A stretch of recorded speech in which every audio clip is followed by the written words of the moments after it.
TWR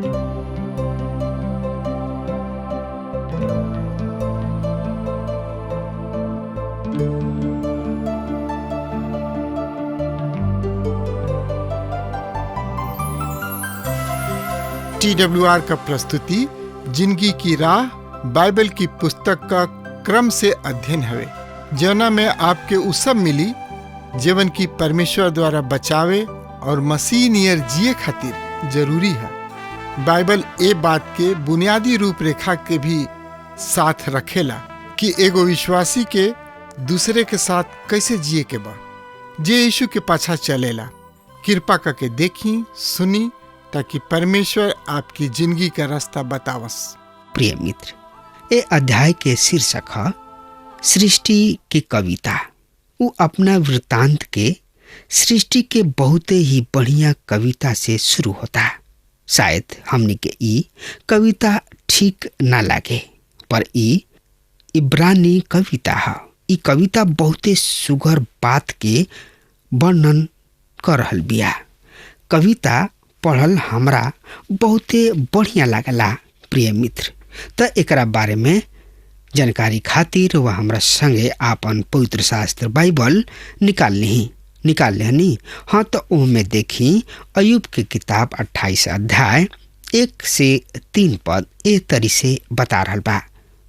चांदी के खानी त होले और सोना के खातिर भी स्थान होला जहाँ लोग ताखेलन।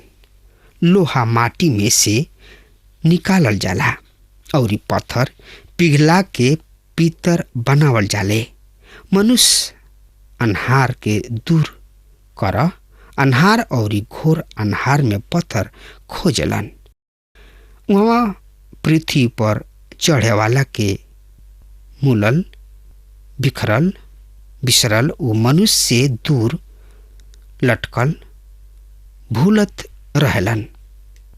उ जमीन जवन ह एकरा से रोटी तो मिलेले, पर उनका नीचे के स्थान में मानो आग से उलट दिहल जाले। पृथ्वी में केवल कीमती पत्थर ही नहीं खे, पर ई हमनी के भोजन भी देले। प्रिय मित्र, तो एकरा बारे में जानकारी खातिर वह हमरा संगे अपन पवित्र शास्त्र बाइबल निकाल लेहनी। हाँ, तो ओहमे देखी अय्यूब की किताब 28 अध्याय 6 से 8 पद एक तरी से बता रहल बा। एकरा बारे में सुनी हम पढ़तानी। उनकर पत्थर नीला मणि के स्थान है और ओकरे में सोना के धूली भी बा, और उनकर राह कोनो पसाहात चिड़ई ना जानेले, और कोनो गीत के नजर ओकरा पर ना पड़ी। ओकरा पर अभिमानी पशु सब गोड़ ना धैले, और ना ओकरा से होके कोनो सिद्ध गोल बा। प्रिय मित्र, चिड़ई पृथ्वी और पहाड़ में उहे फिरेली सा। पृथ्वी में ऐसन कई खदान पदार्थ बा जौना के पृथ्वी के ऊपर उड़े वाली चिड़ई ना जानेले। अभी भी पृथ्वी में अकुत चिड़ई पदार्थ भरल पड़ल बा जेकरा के केहू नहीं खे जानत। यही अध्याय के 9 पद एह तरी से बतावता सुनी।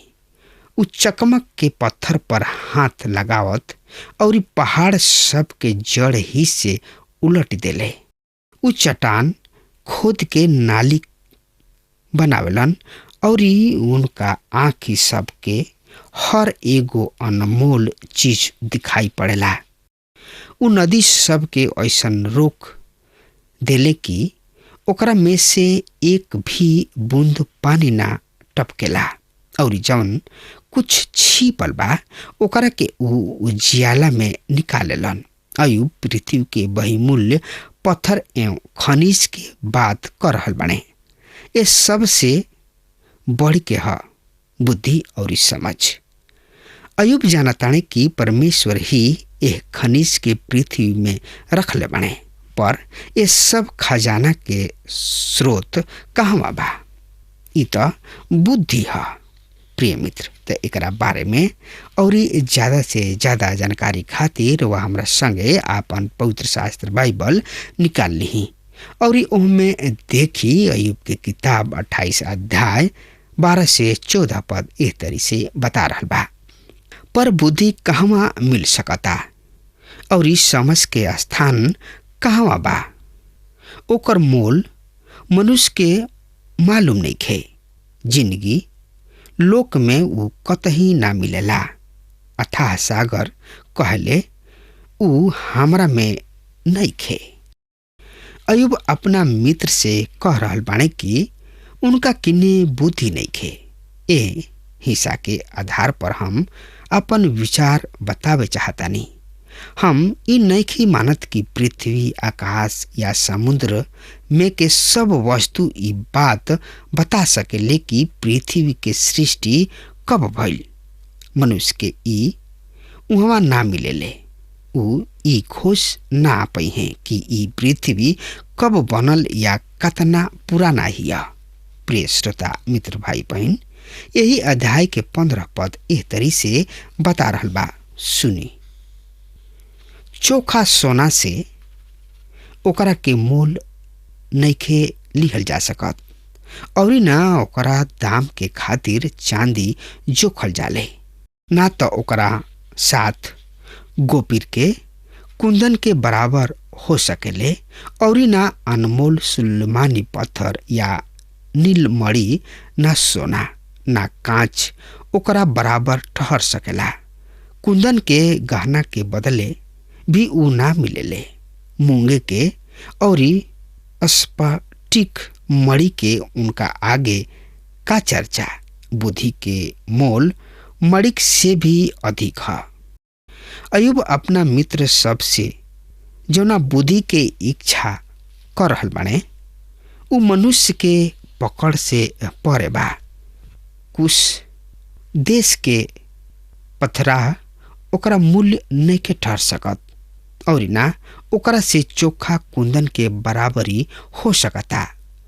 मानक संस्थान भी एकर मूल्यांकन नहीं कर सकत। प्रिय श्रोता मित्र भाई बहन, यही अध्याय के 20 से 22 पद एह तरी से बतावता। एकरा बारे में सुनी, हम पढ़ रहल बानी।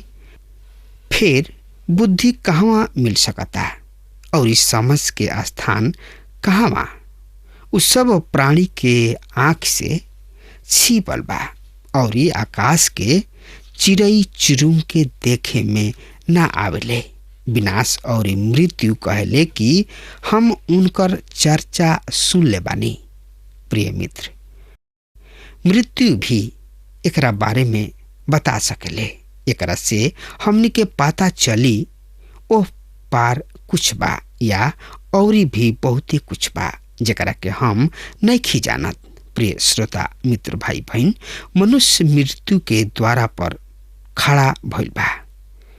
ओकरा हमनी के एकहू शब्द नहीं के सुनाई पड़त।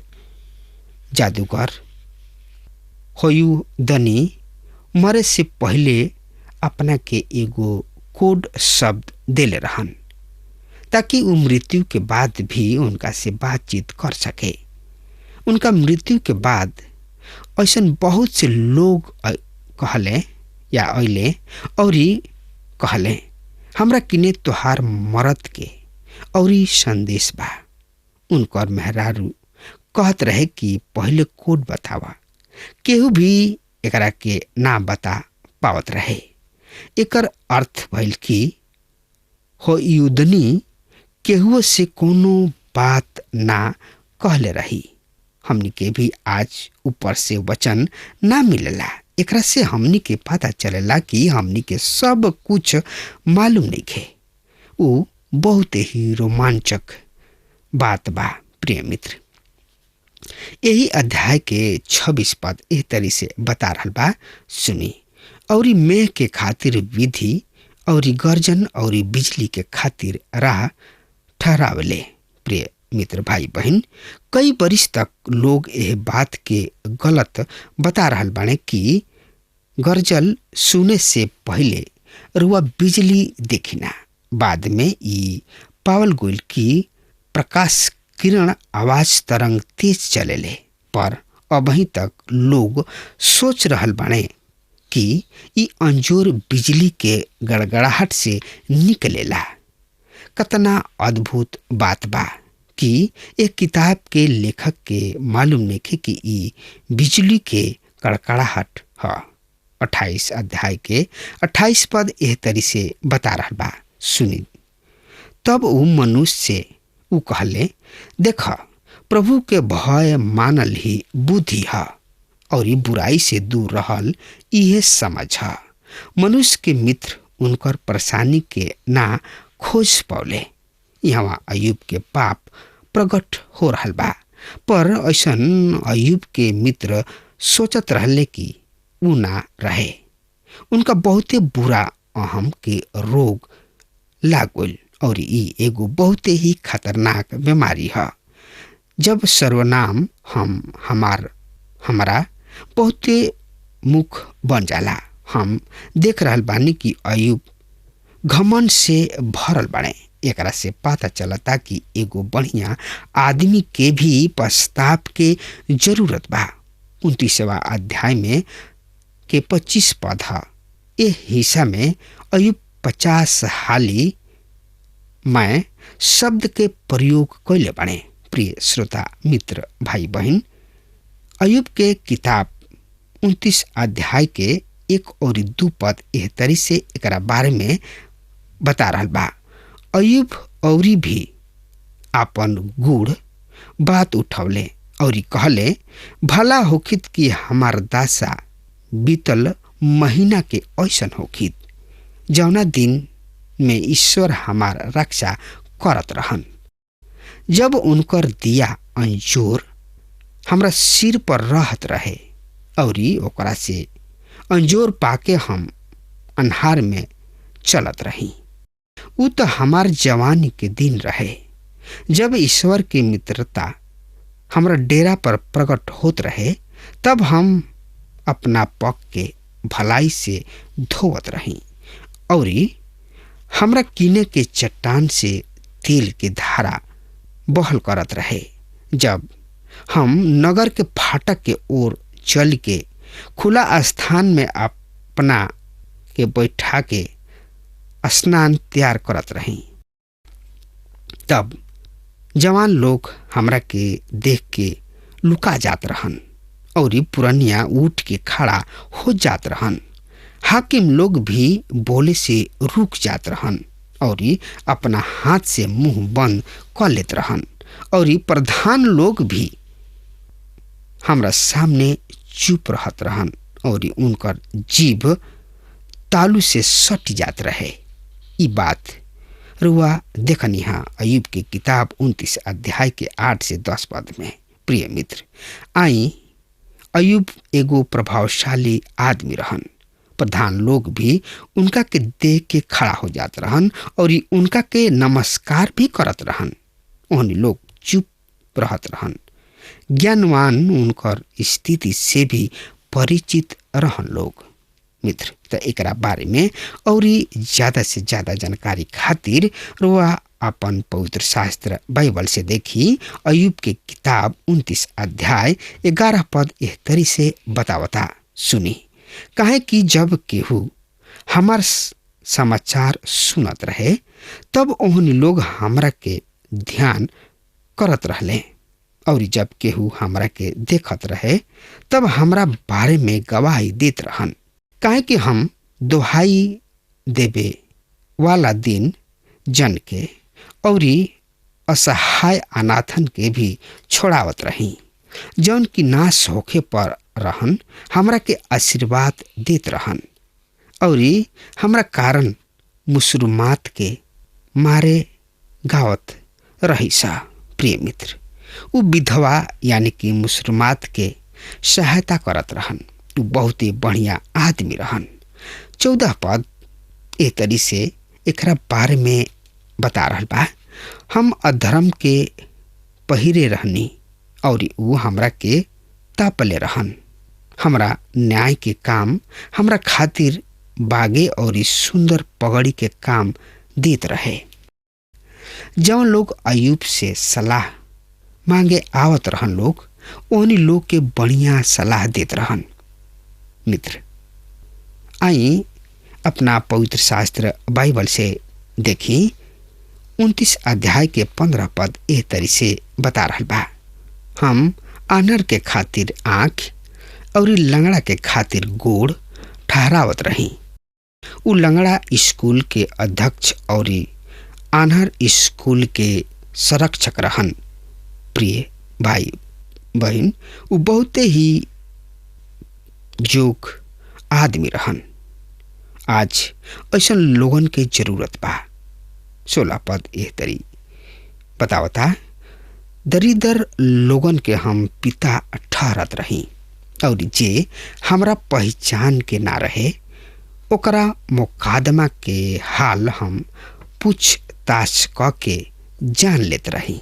प्रिय श्रोता मित्र भाई बहन, न्याय करे से पहले वो जांच पड़ताल करत रहन और आज विश्वासी सब ई काम ना करलन।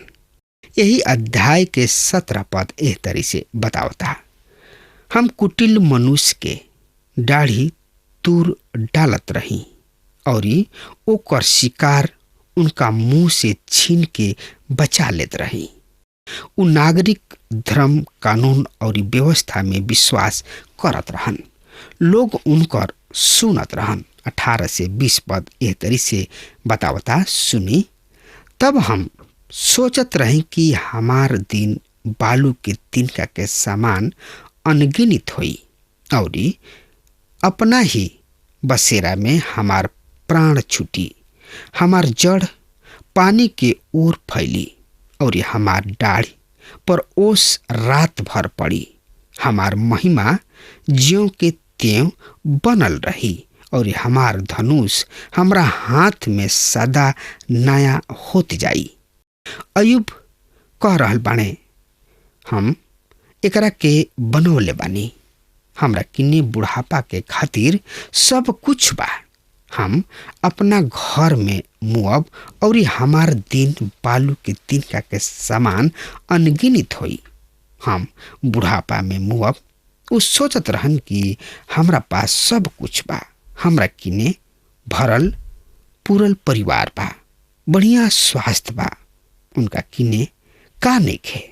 प्रिय मित्र, अयुब किने का नइखे ई पहले रउआ विचार करी। अयुब किने सब कुछ बा, स्वास्थ्य बा, धन दौलत बा, संपत्ति बिया, लेकिन एक दिन ऐसा समय आई कि उनकर सब कुछ लुटा गई।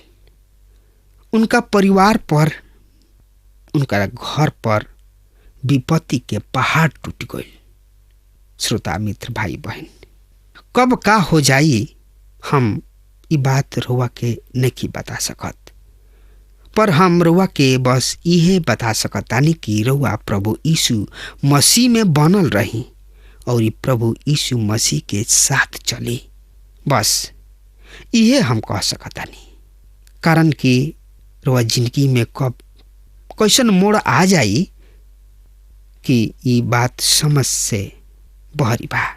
लेकिन हमार सलाह और बाइबल के अनुसार हम रुआ के इहे आगाह करावे चाहतानी कि रुआ प्रभु यीशु मसीह के चरण में आई और प्रभु यीशु मसीह के अपन उद्धारकर्ता के रूप में स्वीकार करी। उहे उद्धारकर्ता हमें, उहे मुक्तिदाता हमें, उहे मोक्षदाता हमें। उ कहलन, सत्य मार्ग और जिंदगी हम ही हई, हमरा बिना केहू हमरा बाबू के पास नहीं के पहुंच सकत। श्रोता मित्र भाई बहन, अगर हमार बात सुन रहल बानी तो यही घड़ी इहे वक्त बा कि रुआ प्रभु यीशु मसीह के उद्धारकर्ता के रूप में स्वीकार कर ली और स्वर्ग के भागी हो जाई। मित्र, आगे के संदेश, आगे के विचार, आगे के सोच अयुब के बारे में का बा, हम अगला संदेश में बताइब कि अयुब के साथ का हो रहल बा। पर हम बुढ़ापा में मुअब उ सोचत रहन कि हमरा पास सब कुछ बा, हमरा किने धन बा, दौलत बा, परिवार बा, लेकिन एक दिन सब कुछ चल गई। मित्र, अब हमार समय खत्म हो रहा बा। तब तक खातिर रउआ हमरा के आज्ञा दही। परमेश्वर रउआ के बहुते बहुते बहुते आशीष देस। आमीन। हमके विश्वास बा कि ई कार्यक्रम आप सब खातिर फायदेमंद सिद्ध भइल हुई। हम चाहतनी कि आप सब आपन आपन आशीष हमरों से बांटी। अगर आप सबके लगे बाइबल से चाहे आपकी निजी जिंदगी से क्यों सवाल होके चाहे क्यों समस्या खातिर प्रार्थना करावे चाहतनी तो हमारी फोन नंबर पर जरूर संपर्क करें। परमेश्वर आप सबके बहुत आशीष प्रदान करें और आज का दिन आप खातिर सुखद बनावे।